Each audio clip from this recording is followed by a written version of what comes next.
Selamat datang di channel Darah Biru Raja-Raja, sebuah channel yang membahas sejarah dan silsilah raja-raja di dunia.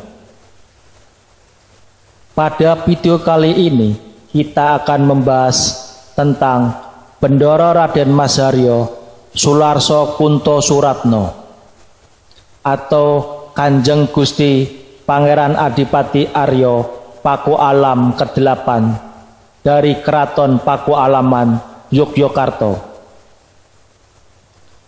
Video ini adalah video ke-10 dari seri video Keraton Pakualaman, Yogyakarta.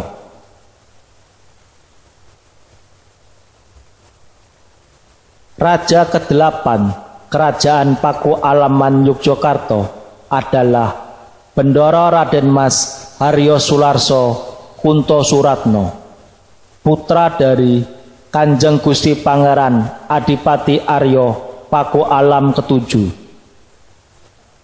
Bendoro Raden Mas Haryo Sularso Kunto Suratno lahir di Yogyakarta pada tanggal 10 April 1910, meninggal pada 11 September 1998.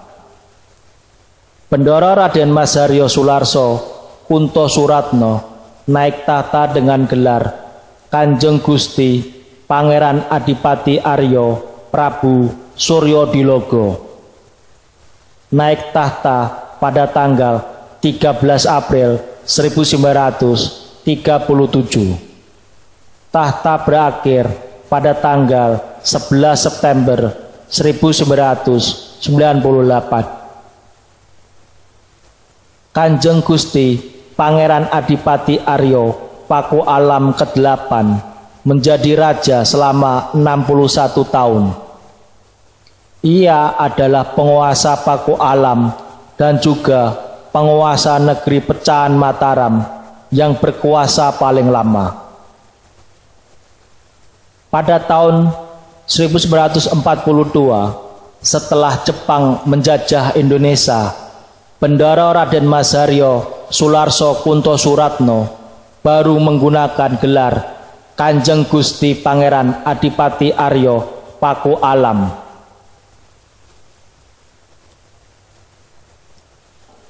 Nama-nama Pakualam ke-8 adalah: pertama, Bendoro Raden Mas Haryo Sularso Kunto Suratno. Kedua, Kanjeng Pangeran Haryo Suryo Suloso. Ketiga, Kanjeng Pangeran Haryo Prabu Suryo Dilogo. Keempat, Kanjeng Gusti Pangeran Adipati Aryo Prabu Suryo Dilogo. Kelima, Kanjeng Gusti Pangeran Adipati Aryo Pakualam ingkang jumeneng kaping 8.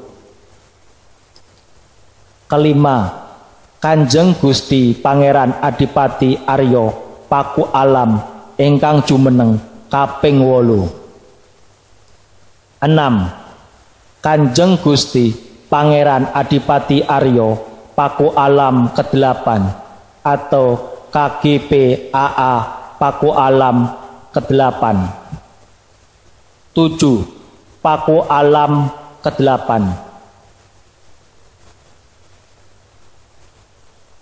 Bendoro Raden Mas Haryo Sularso Kunto Suratno adalah putra pertama dari Kanjeng Gusti Pangeran Adipati Pakualam ke-7 dengan permaisuri Gusti Bendoro Raden Ayu Retno Puwoso, putri dari Sri Susuhunan Pakubuwono ke-10.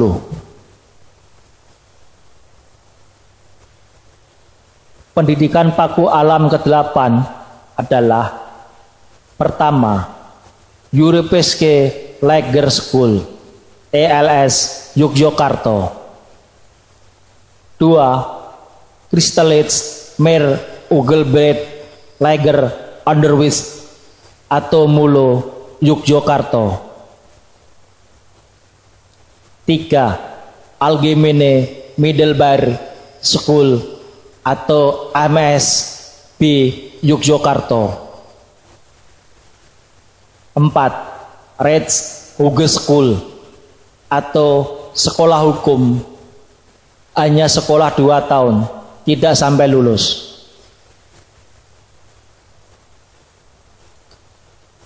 Pada saat Paku Alam ke-7 meninggal dunia, putra mahkota sedang berkunjung ke Nederland untuk menghadiri pesta perkawinan putri mahkota Belanda Juliana dan Pangeran Bernard.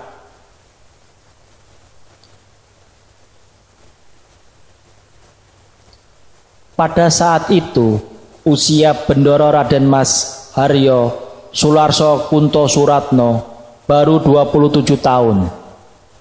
Beliau terpaksa harus meninggalkan bangku kuliah di Reds Hogeschool di Batavia pada Senin Pahing 30 Suro 1868 atau 13 April 1937. Beliau naik tahta dan dinobatkan sebagai Paku Alam ke-8, menggantikan ayahandanya Paku Alam ke-7 yang wafat pada tahun itu juga. Pada 13 April tahun 1937, beliau naik tahta dan menggantikan ayahandanya dengan gelar Kanjeng Gusti Pangeran Adipati Aryo Prabu Suryodilogo. Setelah kedatangan bala tentara Jepang di tahun 1042, beliau mulai menggunakan gelar Kanjeng Gusti Pangeran Adipati Aryo Paku Alam ke-8. Sejak kecil, Bendoro Raden Mas Haryo Sularso Kunto Suratno dipersiapkan untuk menjadi pemimpin di Paku Alaman. Hal ini bisa dilihat ketika pada tanggal 4 September 1936 diberi gelar Kanjeng Pangeran Haryo Suryodilogo.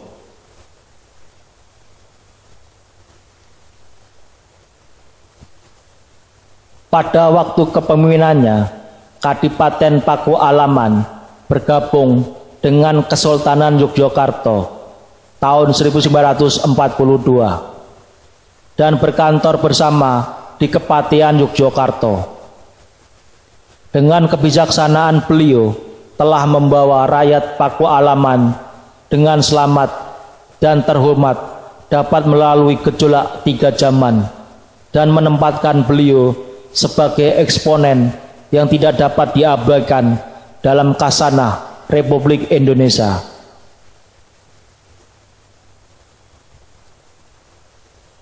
Kedudukan Paku Alam ke-8 sebagai seorang penguasa dan bangsawan Jawa tidak lantas membuat beliau mengabaikan nasionalisme Indonesia. Sebagai seorang penguasa yang paham akan tanda-tanda zaman, beliau menyadari bahwa masa kekuasaan asing di Nusantara telah berakhir dan telah tiba saatnya bagi bangsa Indonesia untuk berdiri di atas kaki sendiri. Oleh karena itu, beliau tidak ragu dalam mengambil keputusan untuk bergabung kepada Negara Kesatuan Republik Indonesia. Sepanjang hidupnya, beliau menjadi sosok yang berperan penting tidak hanya bagi rakyat dan negeri Paku Alaman, namun juga bagi bangsa Indonesia. Keputusan beliau bersama Sultan Hamengkubuwono ke-9 untuk bergabung dengan Negara Kesatuan Republik Indonesia memiliki dampak yang besar dalam mengokohkan kedaulatan Negara Kesatuan Republik Indonesia. Tanpa adanya dukungan dan persatuan dari kedua penguasa Yogyakarta tersebut, tentu perjalanan sejarah akan lain ceritanya.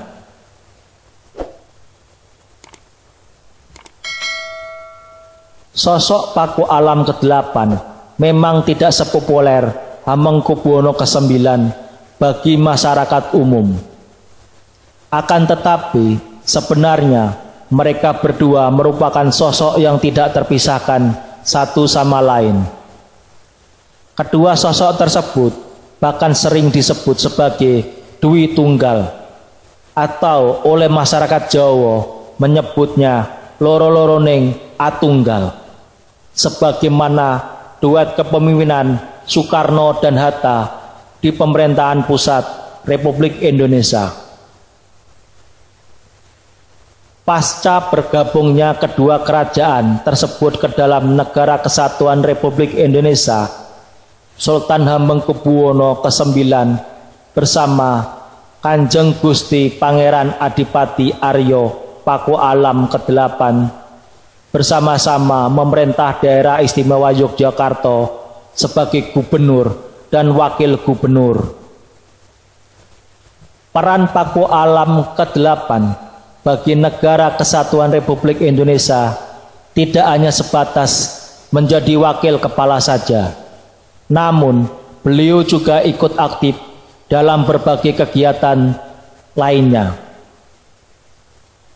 Revolusi kemerdekaan merupakan suatu hal yang dinantikan oleh seluruh rakyat Indonesia. Berita mengenai proklamasi kemerdekaan Republik Indonesia pada 17 Agustus 1045 ternyata juga tak luput dari perhatian para bangsawan di Jawa. Termasuk salah satunya yaitu Paku Alam ke-8.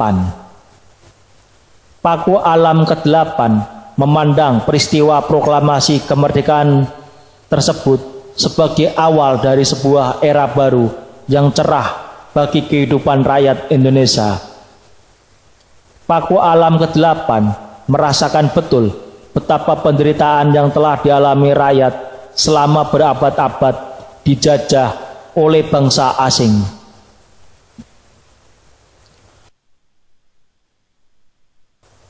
Oleh karena itu, beliau sangat memandang positif tentang adanya proklamasi kemerdekaan tersebut, sehingga keesokan harinya pada tanggal 18 Agustus beliau bersama Sultan Hamengkubuwono ke-9 segera memberikan ucapan selamat kepada pemerintah Republik Indonesia atas kemerdekaan yang telah diproklamirkan.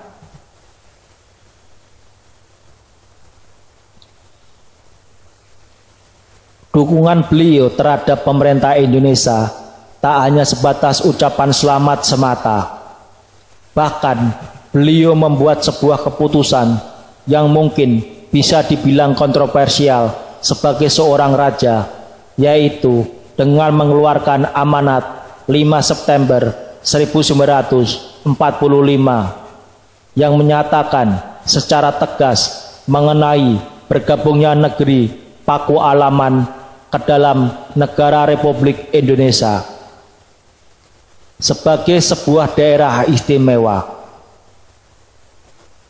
Keputusan tersebut jelas bukanlah keputusan yang mudah, apalagi mengingat posisi Kadipaten Paku Alaman yang merupakan sebuah kerajaan yang otonom. Keputusan tersebut tentunya menunjukkan betapa bijaksana Paku Alam ke-8 sebagai pemimpin atau seorang penguasa. Kalau saja beliau mau, bisa saja beliau tetap mempertahankan Paku Alaman sebagai sebuah kerajaan mandiri. Akan tetapi, disinilah kita dapat melihat betapa keteladanan yang diberikan oleh Paku Alam ke-8 kepada rakyatnya.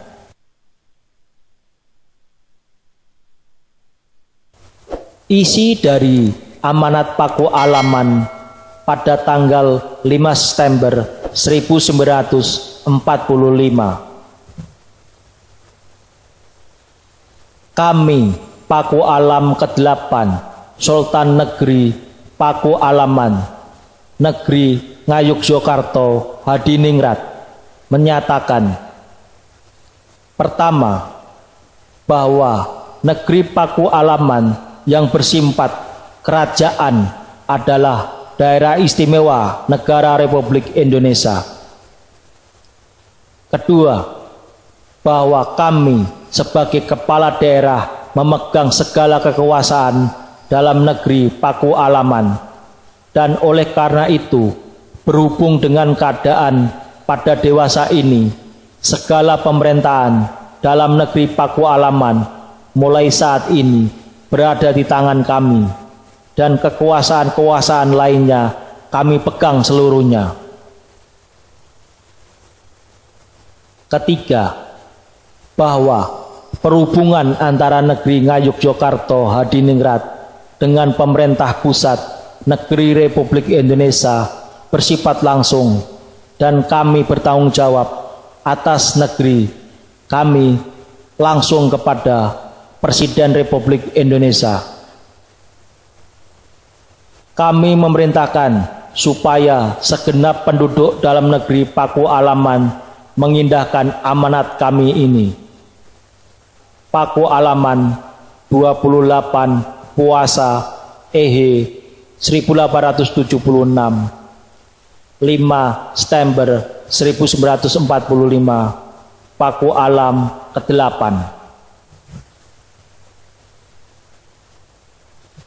Keputusan tersebut diambil oleh Paku Alam ke-8 tidak lain adalah demi kesejahteraan rakyatnya. Beliau menyadari bahwa wilayah Adikarto tidaklah begitu luas. Karena itu, beliau meyakini bahwa rakyatnya akan memperoleh kehidupan yang lebih baik apabila menggabungkan diri dengan Republik Indonesia. Selain itu, kebijakan tersebut diambil untuk menghindari politik divide et impera Belanda atas kerajaan-kerajaan di Jawa dengan pemerintah Republik Indonesia yang dapat merugikan rakyat. Sikap serupa juga diambil oleh pihak Kesultanan Yogyakarta, Kasunanan Surakarta, dan Kadipaten Mangkunegaran. Keempat kerajaan tersebut secara kompak menyatakan dukungannya dan kesediaannya bergabung dengan Republik Indonesia.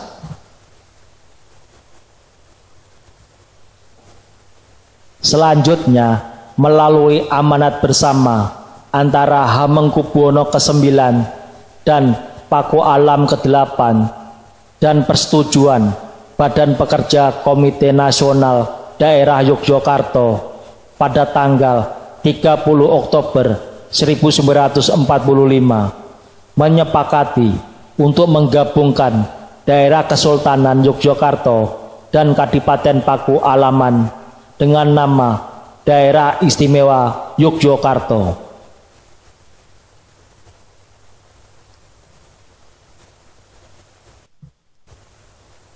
Amanat 30 Oktober 1945. Sri Paduka ingkang sinuwun Kanjeng Sultan Hamengkubuwono ke-9 dan Sri Paduka Kanjeng Gusti Pangeran Adipati Aryo Paku Alam ke-8, Kepala Daerah Istimewa Negara Republik Indonesia. Mengingat, pertama, dasar-dasar yang diletakkan dalam Undang-Undang Dasar Negara Republik Indonesia ialah kedaulatan rakyat dan keadilan sosial. Kedua, amanat kami berdua pada tanggal 28 Puasa EHE tahun 1876 atau 5 September 1945. 3. Bahwa kekuasaan-kekuasaan yang dahulu dipegang oleh pemerintah jajahan dalam zaman Belanda dijalankan oleh gubernur dengan kantornya, dalam zaman Jepang oleh Koti Jimo Kyoko Kyokan dengan kantornya, telah direbut oleh rakyat dan diserahkan kembali kepada kami berdua. 4. Bahwa Paduka Tuan Komisaris Tinggi pada tanggal 22 Oktober 1945 di Kepatihan Yogyakarta di hadapan kami berdua dengan disaksikan oleh para pembesar dan para pemimpin telah menyatakan tidak perlunya akan adanya subkomisariat dalam daerah kami berdua.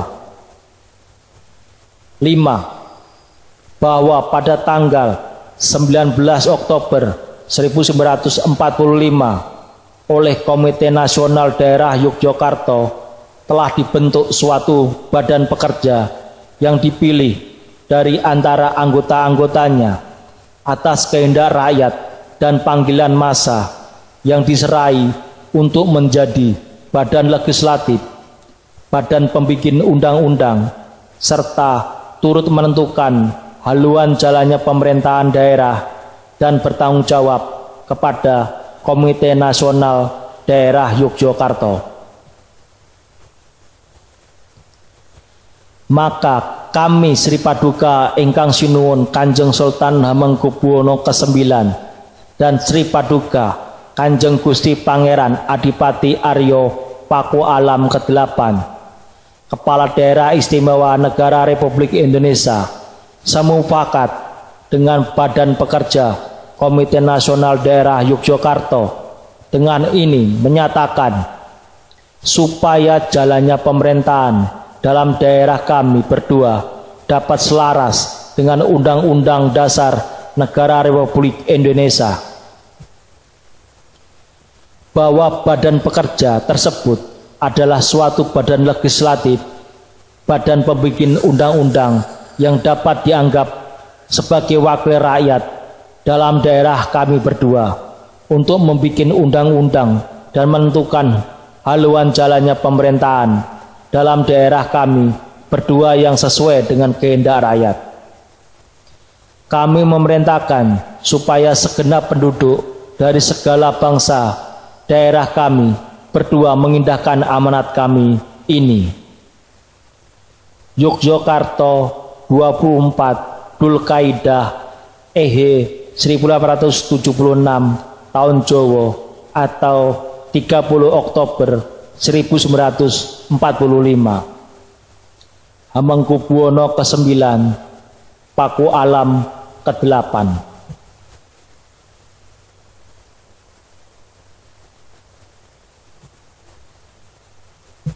Sejak saat itulah kedua kerajaan di Yogyakarta ini secara administratif bertransformasi menjadi Daerah Istimewa Yogyakarta.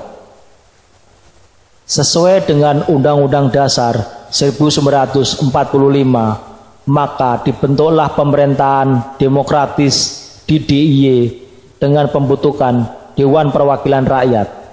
Sementara itu, sesuai dengan amanat keistimewaan Daerah Istimewa Yogyakarta, maka posisi gubernur dipegang oleh Sultan Hamengkubuwono ke-9 dan wakil gubernur dipegang oleh Paku Alam ke-8 dan diwariskan kepada penerus mereka masing-masing.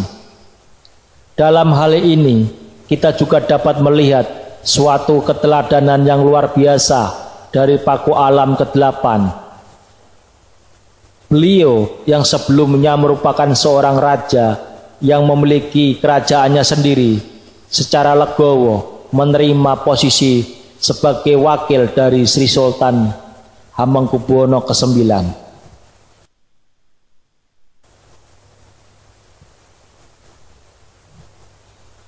Pasca kemerdekaan, pemerintah Republik Indonesia yang saat itu baru berusia beberapa tahun tersebut harus banyak ditimba goncangan, terutama berasal dari Belanda yang belum rela melepaskan kekuasaan jajahannya atas wilayah Republik Indonesia. Pada saat tersebut pula Paku Alam ke-8 hadir memberikan banyak bantuan dan dukungan terhadap pemerintah Republik Indonesia. Ketika agresi militer Belanda pertama datang menghantam Indonesia sehingga berhasil menguasai banyak wilayah strategis, pemerintah daerah istimewa Yogyakarta menawarkan diri untuk dijadikan sebagai lokasi ibu kota sementara Republik Indonesia. Langkah tersebut bukannya tanpa resiko, karena Belanda sewaktu-waktu dapat menyerang kota Yogyakarta dalam rangka untuk melumpuhkan pemerintah Republik Indonesia.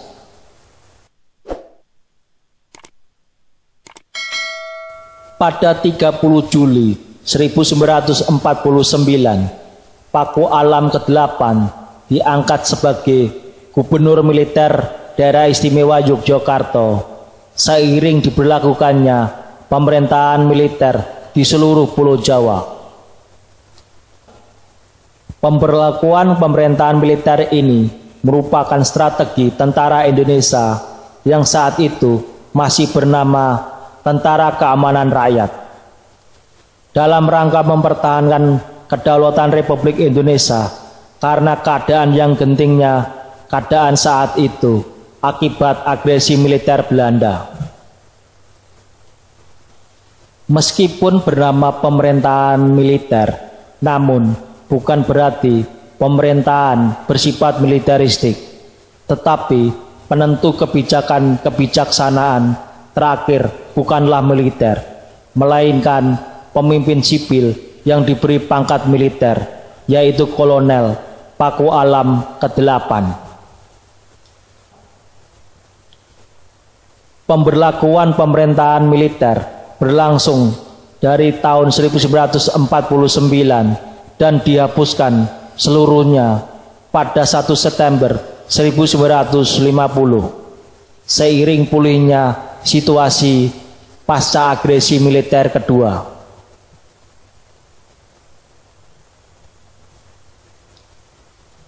Semasa agresi militer kedua, Belanda berhasil menduduki kota Yogyakarta. Akan tetapi, lingkungan keraton dan Pura Paku Alaman dan Kepatean disepakati sebagai daerah imun yang tidak diperkenankan adanya tembak-menembak, serta tentara Belanda dilarang memasukinya. Celah tersebut dimanfaatkan sebaik-baiknya oleh Paku Alam ke-8 untuk mendukung perjuangan Indonesia. Beliau menyediakan dalam Pura Paku Alaman untuk dipakai sebagai tempat berlindung para gerilyawan dan tentara dalam aksinya melawan Belanda. Selain itu, dalam Paku Alaman juga pernah dipakai sebagai tempat tinggal sementara oleh presiden dan keluarganya.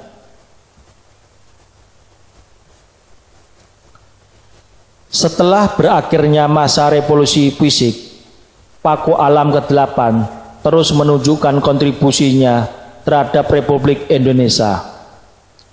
Antara tahun 1946 hingga 1978, beliau banyak menggantikan tugas sehari-hari Sultan Hamengkubuwono ke-9 sebagai Gubernur Daerah Istimewa Yogyakarta, karena Sri Sultan yang diangkat sebagai menteri dan posisi lainnya di pemerintahan pusat Republik Indonesia. Peran beliau lainnya dalam bidang politik dan pemerintahan yaitu menjadi Ketua Panitia Pemilihan Daerah Istimewa Yogyakarta dalam pemilu tahun 1951, 1955, dan 1957. Beliau juga pernah menjadi anggota konstituante pada November 1956, anggota MPRS September 1960, dan terakhir menjadi anggota MPR masa bakti 1997-1999 dari fraksi utusan daerah.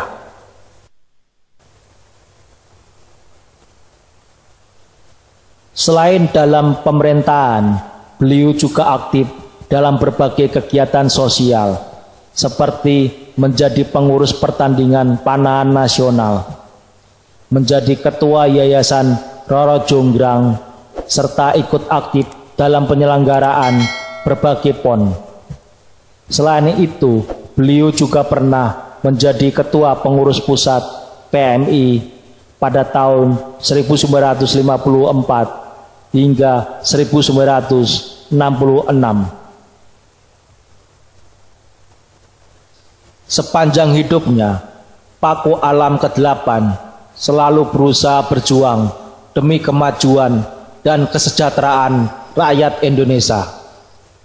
Bahkan pada masa tuanya, beliau tetap menunjukkan kepeduliannya terhadap bangsa Indonesia. Hal tersebut beliau tunjukkan salah satunya pada saat menjelang reformasi. Demi lancarnya agenda reformasi dan menghindari adanya perpecahan yang dapat menimbulkan kerugian bagi rakyat. Pada tanggal 20 Mei 1998, Paku Alam ke-8 bersama Sultan Hamengkubuwono ke-10 mengeluarkan maklumat yang pada pokoknya berisi ajakan kepada masyarakat untuk mendukung gerakan reformasi damai, mengajak ABRI, TNI, Polri untuk melindungi rakyat dan gerakan reformasi, untuk menjaga persatuan dan kesatuan, dan mengajak masyarakat untuk berdoa bagi negara dan bangsa.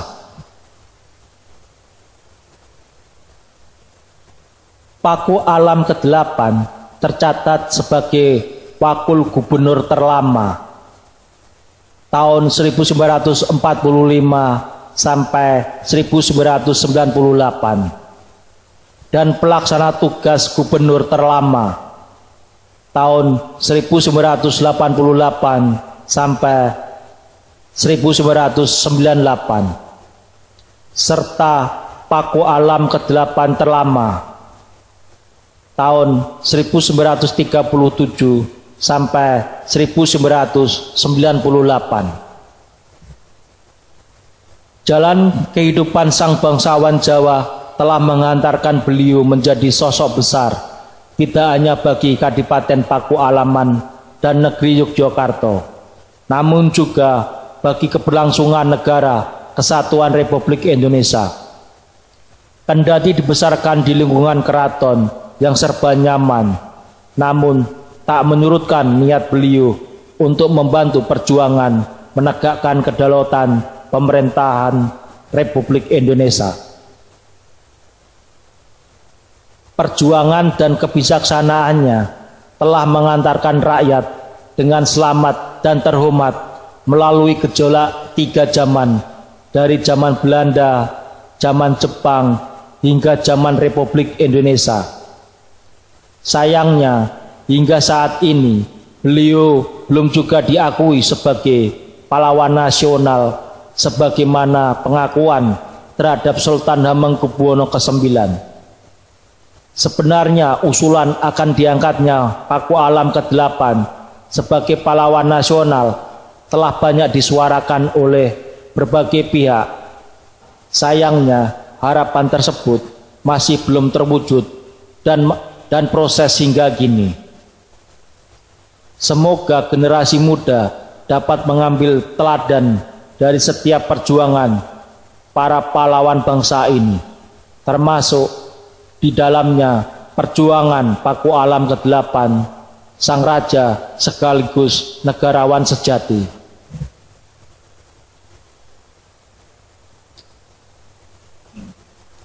Paku Alam ke-8 memiliki 2 istri, yaitu Kanjeng Raden Ayu Ratnoningrum dan Kanjeng Raden Ayu Purnomo Ningrum. Kanjeng Raden Ayu Ratnoningrum putri susuhunan Pakubuwono ke-10.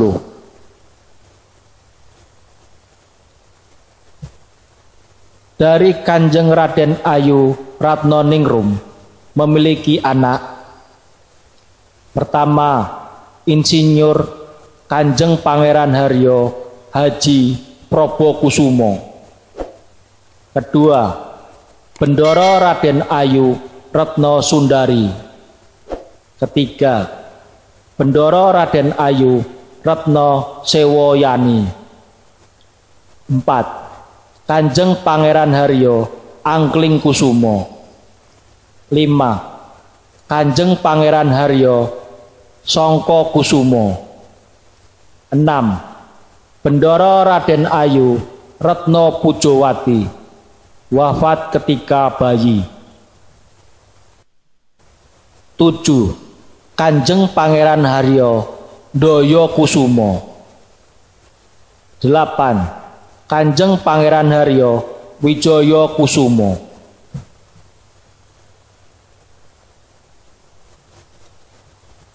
Dari Kanjeng Raden Ayu Purnomo Ningrum memiliki anak.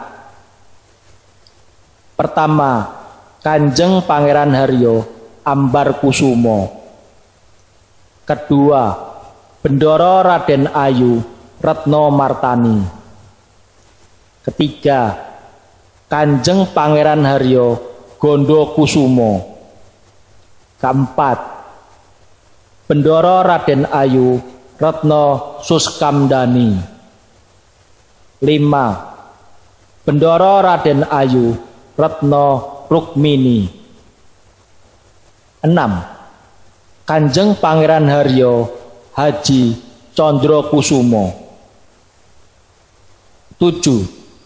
Bendoro Raden Ayu Hajah Retno Wido Narni. 8. Kanjeng Pangeran Haryo Indro Kusumo.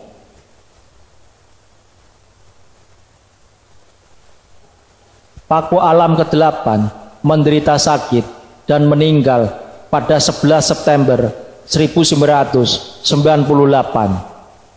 Beliau wafat pada usia 88 tahun dan dimakamkan di Pesarean Girigondo, Adikarto, Kulon Progo, Yogyakarta. Demikian video tentang Bendoro Raden Mas Haryo Sularso Kunto Suratno atau Kanjeng Gusti Pangeran Adipati Aryo Paku Alam ke-8 dari Keraton Paku Alaman Yogyakarta. Semoga bisa menambah wawasan dan ilmu pengetahuan bagi yang menonton video ini. Sampai jumpa lagi di video berikutnya. Terima kasih.